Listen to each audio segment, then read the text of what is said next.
Hey there, it's Art Stewart, and this is What Matters Most on LinkedIn, YouTube, Spotify, and Rumble. And in this episode, we're taking a look at the macro trend of the new tribalism with associations. What is happening to the historic model for trade and business associations to the point where C-suite executives and board directors and aspiring board directors for public and private companies are looking at new collectives, new ways of building connection professionally, personally. And what is this tribalism all about? We have three distinct panelists, distinguished panelists, I should say, executive leaders, two of whom have been the founders, and all three are the chief executive officers of their association. Coco Brown is the founder and CEO of the Athena Alliance, which she launched in 2021, and also part of work as a founder of the Athena Rising Foundation, which we'll ask her about, is connected with the alliance itself that she started in 2016. Fabrice Hodart is the founder and executive director of the Association of the GLBTQ plus corporate directors since 2022 when he launched that organization, and most recently this year in January launched as co-founder COPA. Is it COPA, Yeah, Fabrice? exactly. Which is the LGBTI plus Economic Power Lab.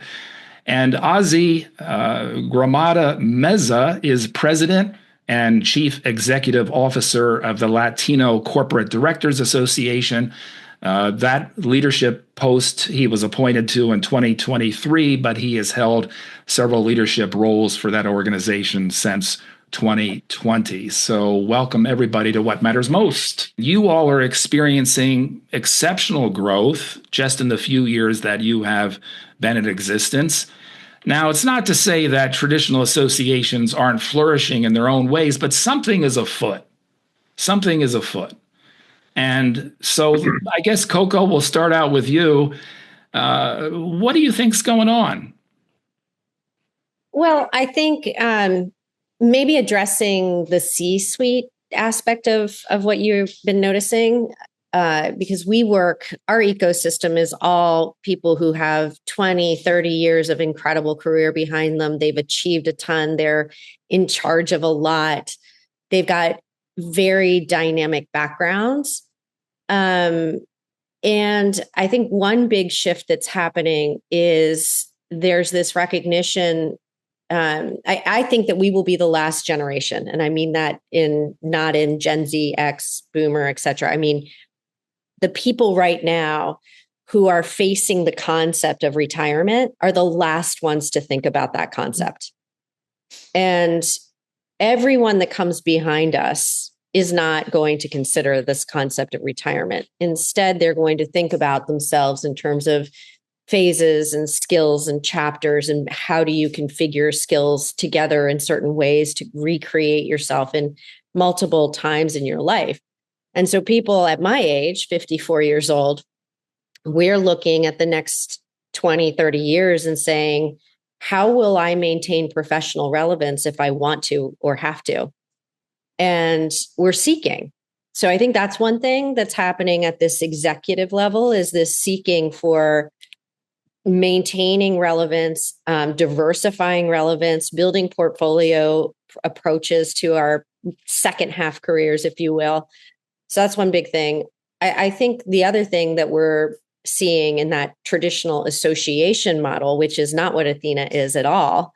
First of all, we're a commercial business. We're not a nonprofit. And what we see is it's too limited in what it's capable of. So there's a lot of focus in the traditional model around kind of being an ecosystem for thousands of people, largely bringing them together through one or a few big events each year. And people are looking for something much more dynamic than that.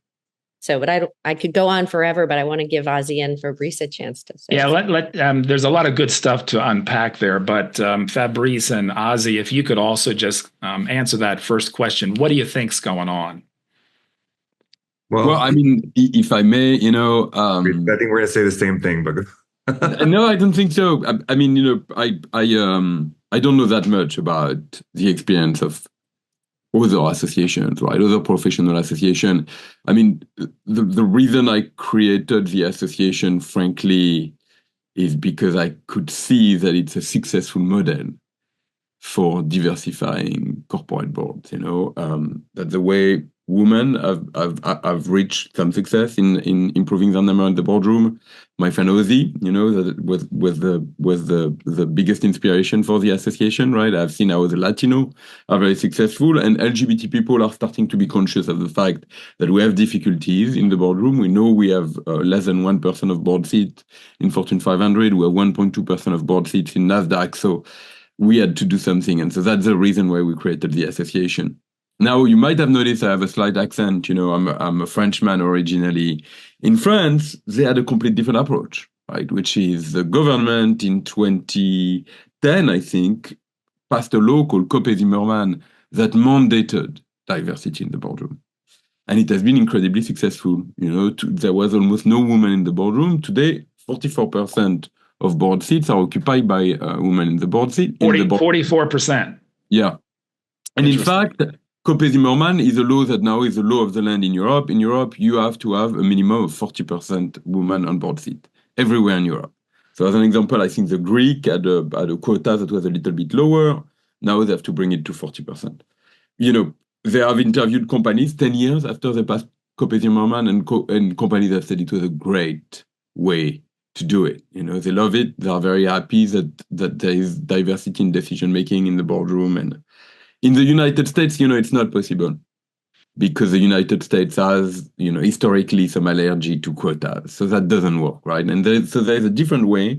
And the way has been for underrepresented groups to organize themselves so that they give some visibility to their profiles, and frankly, so that they can network and make the incredible talent that they have available to the board, So that's a little bit the way I look at it. So I don't really look at it from the point of view of a professional association. I looked at it from the point of view of this is how it works in the United States. And and so, I would love to know what my predecessors, the people that created the concept in many ways think. But for us, it was really saying like, this works. So that's what we are going to use. Mm-hmm. Ozzy, how about you? What do you think's going on? Well, I mean, there's a couple of things going on. I think the model is still very successful. It just depends on how you look at it. For Fabrice, and I get to serve on the board of the Association of LGBT Corporate Directors with Fabrice. What we're both creating is something new, something very new. There, from our perspective, Latino Corporate Directors Association, we have membership guidelines that are very high that focus on senior leadership. You either have to serve on a board that's either large private or public. And as well, the other category we have is in the C-suite. No one else has hyper focus on convening this level of leader. And what we're doing is that we're doing the hard work, right? We're identifying and targeting folks, because in our community, one of the issues that we have is, the number one reason why people join LCDA is because they don't know others that look like them, meaning have experiences as being in the C-suite as a Latino leader. They're usually the only one. So they walk in the room and they're amazed to say, well, where have all these people been? So I think what we're creating, there's still very new experiences that are very impactful, and we're very targeted. I think one of the issues that might have occurred in associations is sometimes they try to solve all the world's problems.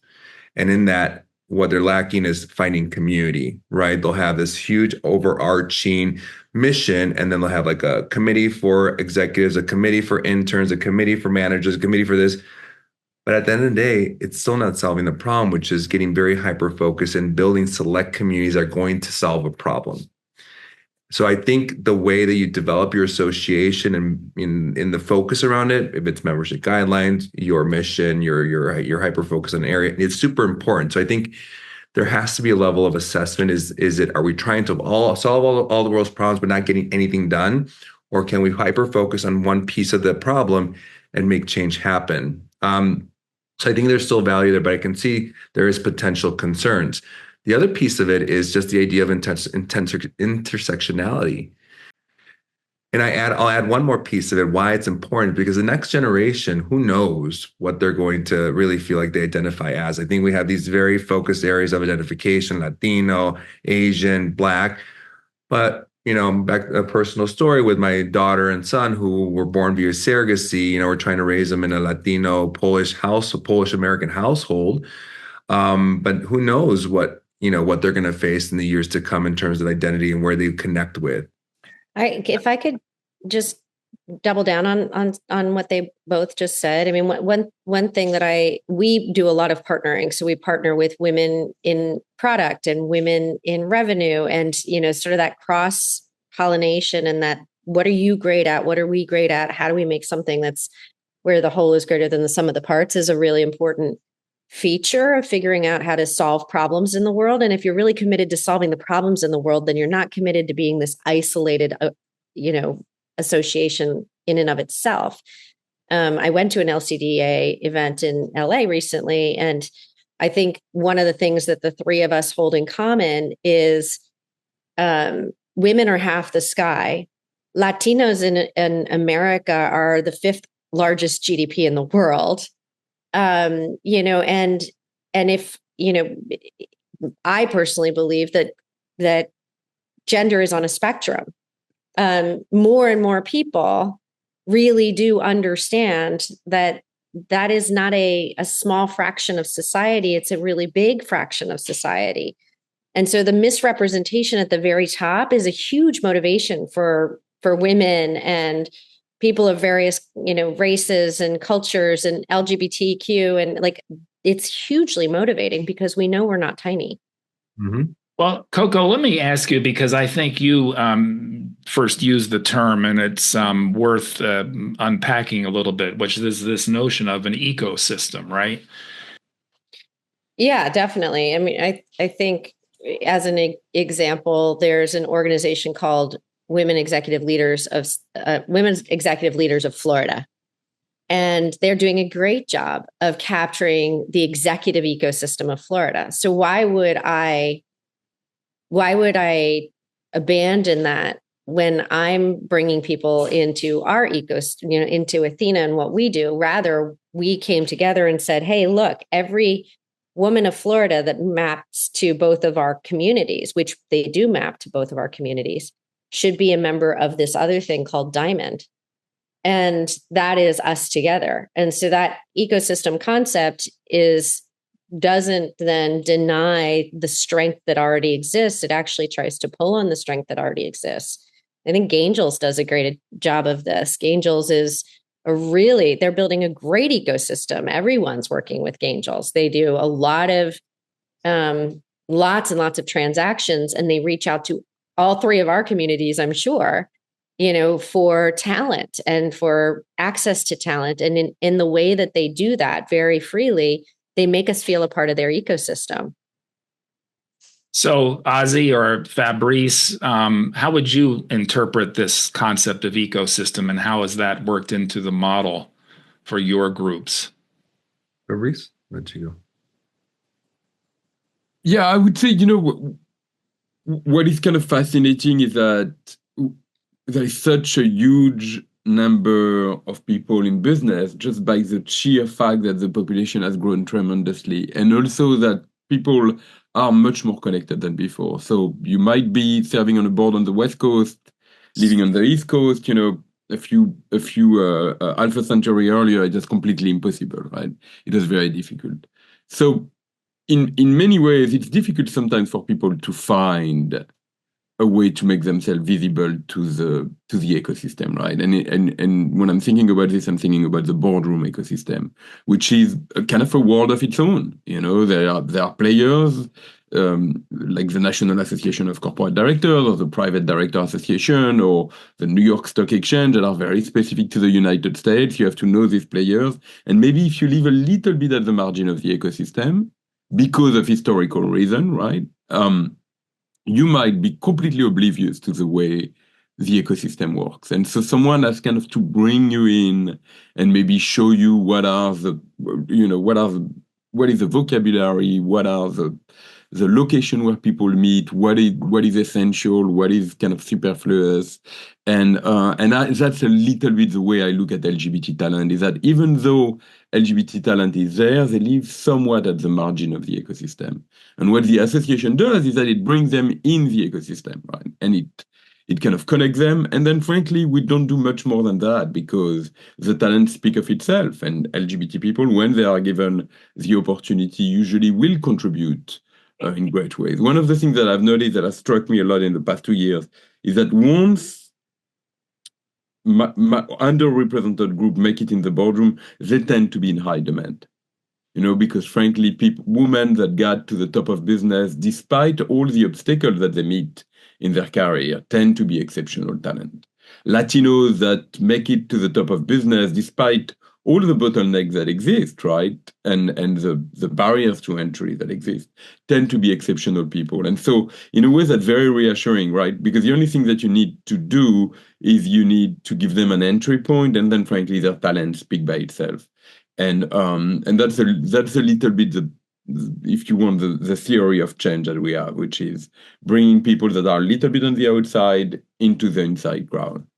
Well, so unlike women, unlike folks of color or a particular heritage, the immediate recognition through characteristics for the LGBTQ community are not necessarily that easy. So the visibility component you're talking about is particularly a challenge, I would assume, with what you are trying to achieve in founding your organization. So is it that in your particular case, bringing together a concentrated collective around these personal identity drivers actually has made GLBTQ folks more visible to the broader executive leadership and board director community?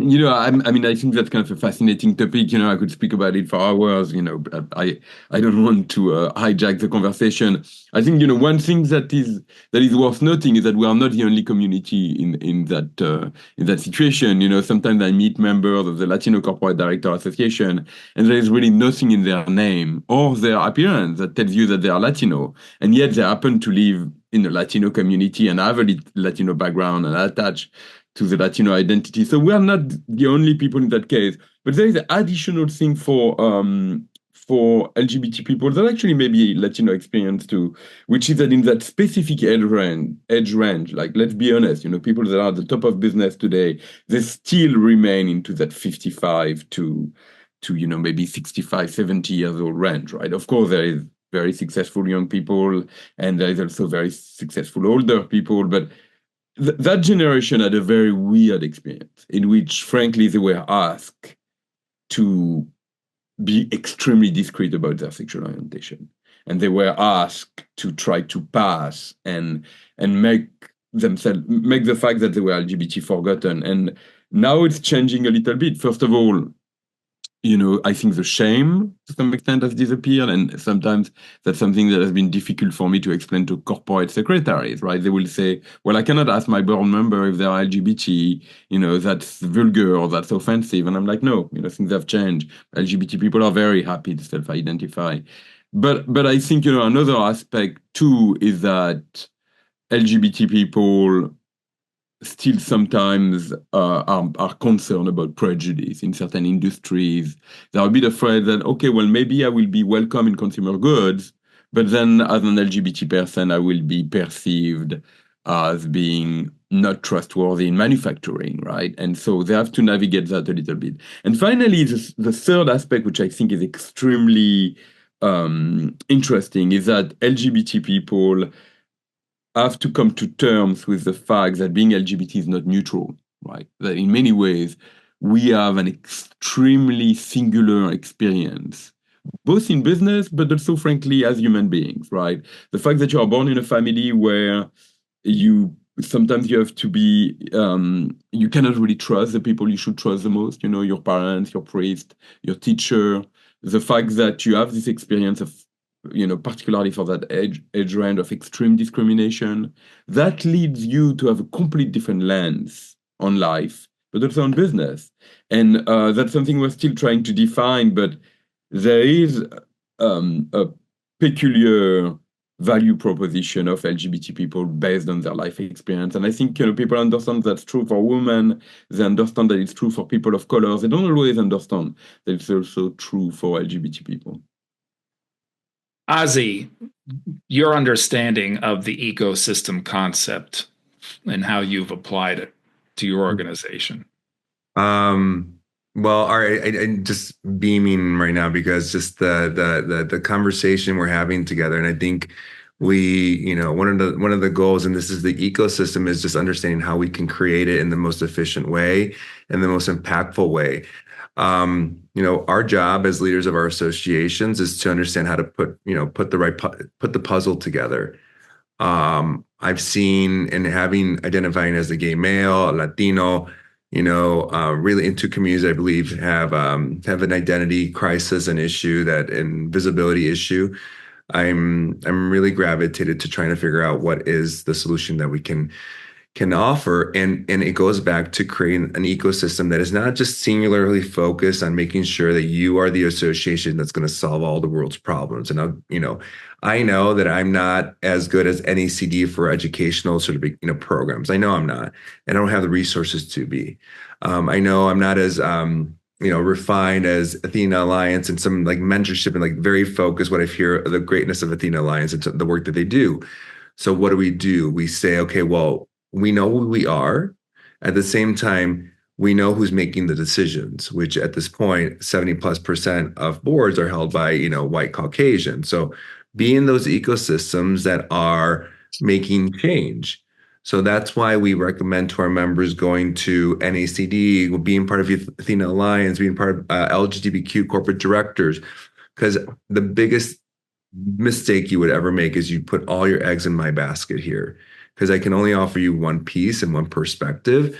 I'll focus on making sure you have a good time and you learn along the way, and we come together as a community. But I think as leaders, the ecosystem has to be seen in two different ways. What can we do to celebrate and empower our own communities that we have assembled in our associations? But then how can we set them out into the world and say these other ecosystems are part of the solution? So completing this puzzle, it's not easy, but I think that's part of how we should see ecosystems in the way that we do our work.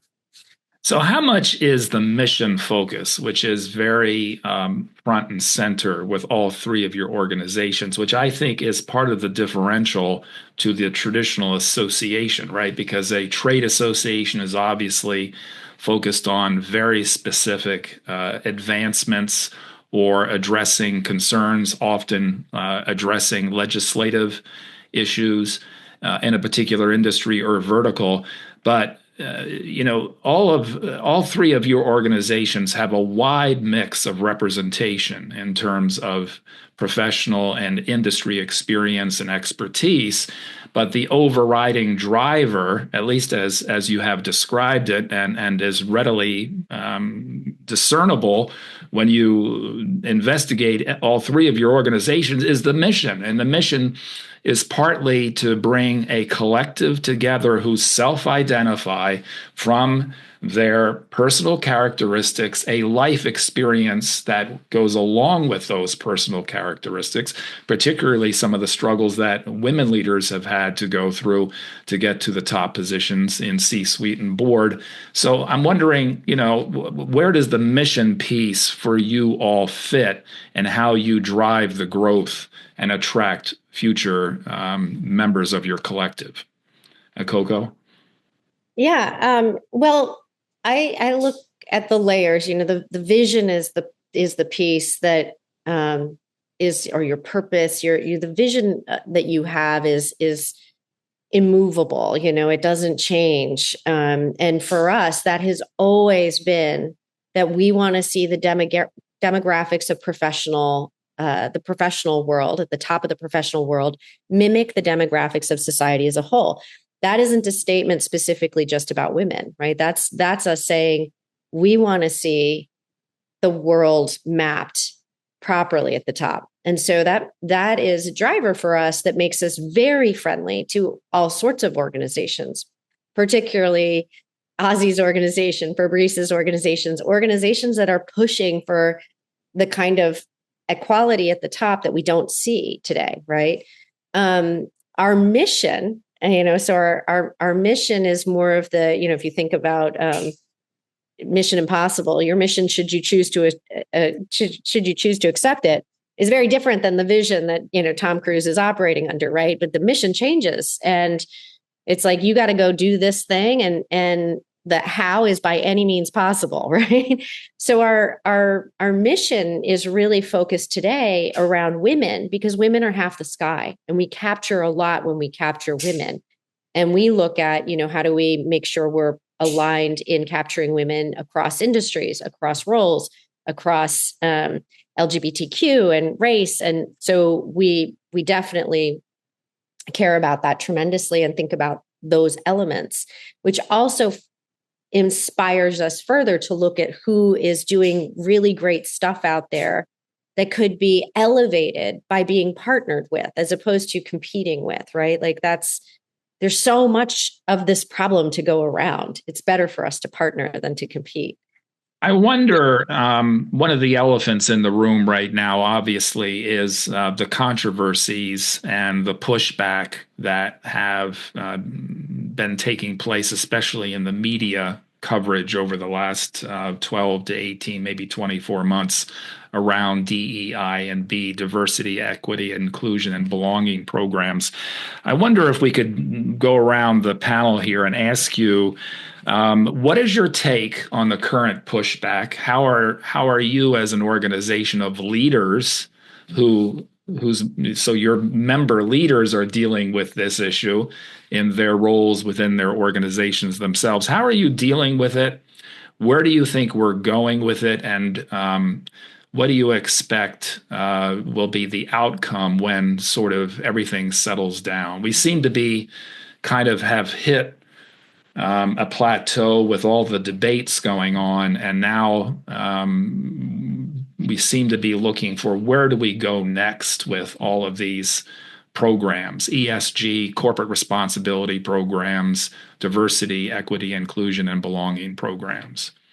Yeah, to me that's fascinating, right? Because all of this is a little bit of a distraction, right? The pushback against DEI in companies. I mean, it doesn't take that much. You don't have to have a PhD in political science to see that it's the oldest game in the playbook, right? Which is kind of scapegoating minorities and trying for political gains. It's not super interesting to me. I much prefer the conversation that Coco, just led, which is about the vision. I love to joke that in the US, there's about 29% of board seats that are occupied by women, which, by the way, is tremendous progress compared to the past. But I always joke, if that was the case in France, not to bring it back always to France, but I happen to have some interest in that country, women would be burning garbage in the street, because that's kind of unacceptable. The message is to say, we've looked around and we've only found that many women that were worthy to sit among us. I mean, anybody else can look at the composition of society and see what is the rationale for that lack of diversity, of gender diversity. One of the things that I love to quote is Christine Lagarde, another French woman, by the way, when she was the head of the IMF during the financial crisis. She said, if Lehman Brothers had been Lehman Sisters, we might have had completely different outcomes. And I love this quote. Of course, it's a bit gimmicky, but I love it because that's the experience I have had in my life, which is, I have worked at the World Bank, I've worked at the United Nations. Now I'm paying attention to the boardroom. And very often what I see is that when it comes to take decision, when it is about power and money, it's still one type of individual taking decisions. And in many ways, the decisions do not lead us to the best outcomes. I mean, one could say that the world as it is, currently, whether you look at geopolitical conflicts or you look at, social tensions, or you look at the allocation of resources or the environmental impact, you could say that as humankind, we could take better decisions. So for us to say it might not be a bad idea to have more diversity among decision makers, it's not revolutionary. It's not a leftist woke agenda. It's a pretty rational agenda. So I try to not pay attention to what I see as being political exercise in the US, and I pay much more attention to what I see, to that vision that Coco articulated, which is a world that is more rational in the way it is taking decision and it is sharing power, right? So I'm very often the goal of my day is to not be distracted by what is a really temporary situation.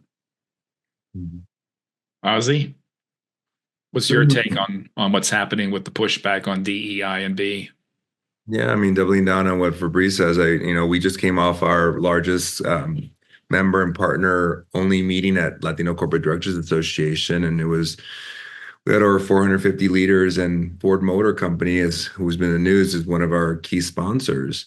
And we had Bill Ford, we had one of the board members in conversation, and that board member is one of our founders of LCDA. She's a Latina that founded us. They just added another Latina to the board of Ford Motor Company. And I share that because I think exactly there's so much that's put out there in media that's not really driven by true data. If you talk to many corporations, they are continuing to work on the DEI or whatever you want to call it, objectives. And I think what's happening right now is I think the term itself, the acronym is fading away, and because I think it's maybe smart that we want to remove ourselves from being targets, but we still continue to do with work that we need to do behind the scenes, right? And that's what I heard from Bill Ford and Kim Casiano, the director, that we have core values, and those core values are going to stay the same.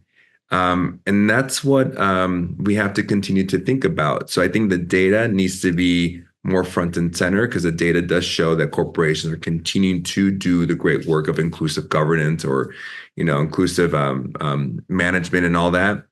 The other piece is that we do need to get smart in the way that we, define our missions and what we're set to do. And that's perfectly, acceptable. We, over the last several years, as being the CEO of the organization, I've learned a lot of trying to I just listen and trying to figure out where are the issues and challenges and how can we solve them. And while we have a mission, which is to support, develop, and increase Latino representation on corporate boards, at the end of the day, what we're doing is we're convening the largest community of Latinos that serve on corporate boards in the C-suite. And that has changed so much how corporations see us as a potential ally in the work they do, because now we're a business conversation, right? Now it's really driven on the bottom line. It's really driven on, we're trying to solve problems from a business lens versus a pity party, right? And that's not what it is. And that's what we tell our members every day. When I joined the organization, we're about 250 members. We're now going to reach 700 by the end of this year. Well, it's not, massive. It's exceptional. Right. And every single one of those leaders is now being coached and trained and has a drive to them that is just focused on, I want to be a good person. I want to offer a solution. I want to be in rooms where decisions are made. And once we remove the excuse or we tell people to come in this room, check the egos at the door, I know change can happen. I mean, I think what's happening quietly, sort of the tsunami offshore, if you will, although it's a much more positive one. What's happening is that we, Ozzy, Fabrice, Coco, we're seeing where the future is headed. It's like Ozzy said, we don't know how people are going to identify in the future. We're not trying to get X number of this and so much of that and X number of that. Which is where the lack of sophistication is in attaching everything we do to acronyms, Right? Like acronyms end up diminishing the sophistication at a certain point. And we're beyond the acronyms. It's like the early days of environmental sort of awareness. And, looking at the US, everybody got trash bins that were, recycle and paper and whatever. And that's what you saw as corporate social responsibility, environmentalism in companies, right? That's what it was. And Coco, we get them all wrong too. I'm like, which one should I put? Yeah. And it's all wrong. And but it's like checked that box, right? Which is what all the DEI sort of initiatives where they've struggled so much is that's kind of checking the box, right? And you can lose your integrity and your strength in tough times if that's what's been done. If companies are just checking their boxes, then in tough times, you don't invest in the training to make sure people understand how to use the boxes. Over time, what we've seen with environment is we've moved to the sophistication of sustainability and really looking in a sophisticated way at our supply chain ecosystems, shifting climate in the world and what that says about how we do business and where we do business and how we take in, resources and where we can get resources. It's gotten more sophisticated. And I think it's the same thing in this realm. We will find ourselves in a very complicated, sophisticated environment. I love the story about the Asian person who grew up in Latin America. Like, I don't know what am I? My son asked me that question, I thought I was Chinese. But he's not Chinese. We had to have that conversation with him when he was 6. And that's a whole other story. But I guess what I'm saying is to those who, I got a note from one of my board members. It was an article from Fast Company that said, "Rest in peace, DEI." Oh. And I thought, it's just, that's just the acronym. And it's a part of our evolution. Sometimes we have to shed the old skin to get into the new skin, right? And I think we're just going to see that. It's just we're being forced into a new level of sophistication, which we right here are all ready for. Well, how is the strategy, though, going to have to change now? Because, there's a lot of, obviously, Monday morning quarterbacking going on about the election. And, they're still, at the time of this recording, they're still counting votes and so forth. But how is the strategy going to change then if you all are agreeing that we've gone, a little bit too far on the labeling, and that kind of did invite, a lot of challenge around ESG and the terminology, for example, in the ESG community. How are the strategies going to change now to advance and to bring together, the companies that are going to appoint the board directors and the companies that are going to hire your C-suite leader members going forward? Well, go ahead. For a second, because I just it was very fresh. There's an Alliance for Board Diversity did a report in 2022 that showcased the representation of race, ethnicity for African Americans, white Caucasian, Asian American, Latinos, Hispanic Latinos, and from 2022 and what's projected by 2060.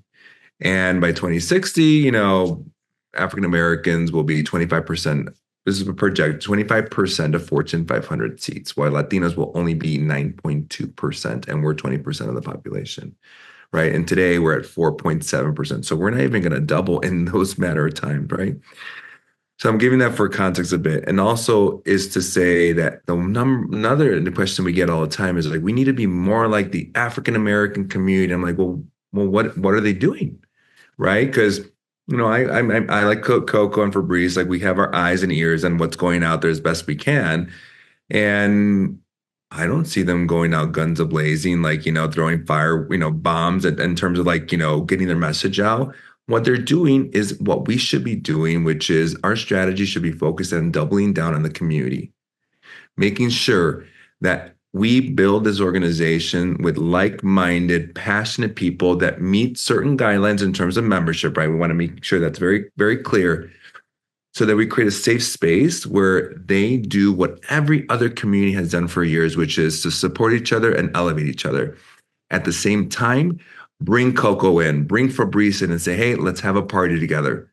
and let's continue to just get to know each other. I mean, we've been in the space for numerous years. We know how it's done. It's who you know, who knows you. So the strategy is really just to kind of remove ourselves a little bit. And my personal mission, and this is a little bit of a one thing that we want to focus on, is that if you go on our website, it's very clear as to how we advance our mission, which is identify the talent, grow the supply, grow the demand, raise awareness. And grow the demand is that we're working with search firms, private equity, to ensure that we are able to influence a pipeline. That's exactly what we need to do. But unfortunately, that's the worst thing that we can do as an association, because the number one thing that people will say they want to be part of LCDA innately is that I want to get on a board and they're going to get me on a board. And that's not true. We can't guarantee board seats. So if I can redefine our mission and our brand to say we are the largest group of Latinos that serve on corporate boards and C-suite, which we are, and we're based on building community. And I said this in my speech at our conference. My vision in 10 years is that you're going to find your next board opportunity just by being in this room. Fabrice, even though our agenda, which is, in a way diversifying decision-making in the C-suite and in the boardroom, is not that much affected by the current pushback on DEI in companies. Yeah, but Fabrice, if I could just interrupt and ask you particularly around this question, because trans acceptance, trans awareness, understanding was a big political issue and has been an escalating flashpoint in the culture wars in the country. So I'm wondering if with the GLBTQ board director movement, if this isn't a particular added on complexity in how you have to look at adjusting your strategy post-election. Yeah, I mean, again, to me, whether it's the question of trans people and more generally our relationship to gender, or the question of Latino, right? The demographics have not changed, because of the election, meaning that Latino households are increasing in America. And down the road, you're not going to sell a car to a Latino family the same way you were selling a Ford to a white family in the US, right? An historical Anglo-Saxon Protestant family. Those are different consumer segments, and so you are going to have to adapt. I would say, I advise a client that is in the consumer goods industry, and when the Disney thing happened, and there was another incident related to Bud Light, I went to see my client, and I had this great presentation about what was happening in the US, and my client stopped me after 5 minutes, and my client said, "Look, for us, it's a no-brainer. We're trying to acquire Gen Z customers, and Gen Z customers in great numbers self-identify as non-binary. And I don't really know where it comes from. To some extent, it's probably linked to a changing relationship to gender. But people that are really facing those customers kind of understand that this is a trend that is not going anywhere. And of course, there's a lot of fears around the changing relationship to gender, and in particular trans people. But sometimes, we are trying to bring permanent solution to a temporary problem, which is, our fear around this issue. We don't exactly know where our relationship to gender is going to go. Now, I'll tell you specifically on my topic, which is board diversity. Trans people is a somewhat marginal topic because very few trans people have had a chance to make it to the top of business. In fact, the level of economic marginalization of trans people is such that I can think only about a handful of trans people that are today at the top of business in America. If you look at Fortune 500 companies, there is no trans people. And among the 3,300 NASDAQ companies, there's only 3 people that have self-identified as non-binary. 2 of which, by the way, are on the board of the Association of LGBTQ+ corporate directors. So what I'm saying is that it's not a gigantic topic for us, although I am convinced that this is going to be a topic for the boardroom. for the boardroom at some point. But I would say if you are a company that is in fashion, if you're a company that is in beauty, if you're a company that is in consumer goods, it's not a bad idea to add some knowledge about the changing demographic of Gen Z to your board. Because, what we can see is that we might not always understand it, but there is a great demographic shift around bisexuality and non-binary identities among young people, and it does affect the way you're selling products to them. So, just for a question of the bottom line, I would recommend if you're in those industry, particularly, contact us. We have people that have knowledge of that segment of consumer that might be helpful in the boardroom. The big question to me is, where is our humanity? Does our humanity, our sense of humanity, have boundaries, or do we just act like bad actors because the person in the car next to me can't see who I am, so I'll cut them off? Right? I mean, I think it's the bigger question isn't how many transgender people, it's who are we as a society, and are we willing to elevate ourselves and evolve as a society? And that's where I think what you're hearing from the three of us is, we're focused on that. And frankly, we can solve our own problems. What Ozzy is saying is, hey, I can solve my own problem. I've got the 5th largest GDP in the world. All I have to do is build it. Right. So I think that's kind of the retort. We're just about out of time, and I would like to just go around the panel very quickly and ask each of you, what is the big audacious goal you'd like to achieve in the next 12 to 18 months for your organization? Well, I'll take what Coco says. I'm here to build it. I'm here to connect it. I'm here to unite it. I'm here to inspire. I'm here to make the world a little bit smaller within the Latino community at a certain level. And, the success of that's going to turn out into the number of members that have joined the mission. The caliber of members that join the mission, how many Fortune 1000 corporate directors we have that are Latino join the mission. And I come from a very exceptional week of inspiration and celebration, and to see for the first time that the simplest thing that we can do is exactly what Coco said, is to build it and have a platform and a place for people to connect and get to know each other, grounded on the spirit of networking, celebrating, and learning.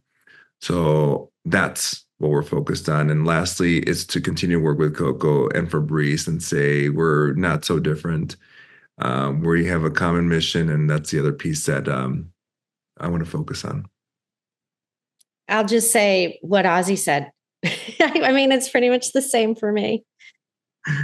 Yeah, I would say the same thing. I would say allyship is super important to us, which is bringing people that are interested in meeting potential LGBT board members or existing LGBT board members.